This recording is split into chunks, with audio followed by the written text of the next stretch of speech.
When did you realize your best friend was your biggest enemy? I let my best friend Leo live with me for 6 months to get clean. I ended up with a felony embezzlement charge and a $10,000 legal bill. We'd been friends since kindergarten. When a gambling addiction cost him his job, his apartment, and his family, I was the only one left. I gave him my spare room, got him a job as a clerk at the construction company where I was an accountant, and drove him to his weekly meetings. For a few months, it worked. The old Leo started to come back. Then I started noticing little things. Money would vanish from my wallet, a 20 here, a 50 there. He'd get cagey about his phone. I confronted him and he broke down, swore it was a one-time slip, and begged for another chance. I was an idiot. I gave it to him.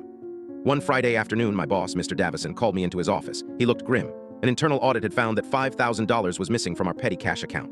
He showed me the withdrawal slips. It was my signature, clear as day. I felt the blood drain from my face. I had never signed those. I knew instantly that it was Leo. He was the only other person with access. That night, I knew I had to get concrete proof. I told Leo I was driving up to see my parents for the weekend. I packed a bag, made a show of leaving, and then parked my car down the street where I had a clear view of the house.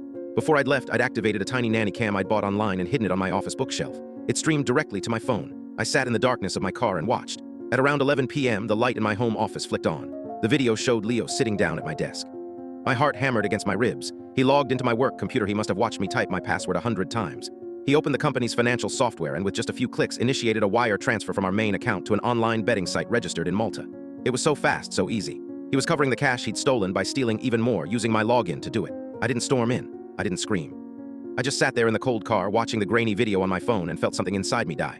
I took a screenshot of the transaction confirmation screen with my name listed as the sender. I emailed it to Mr. Davison and to the local police department with the subject line, "Proof." A month later, I was in my new apartment trying to piece my life back together. My phone rang. It was an unknown number. It was Leo's court-appointed public defender. "Mr. Leo has asked if you'd be willing to provide a character statement on his behalf for his sentencing hearing," the man said. I just hung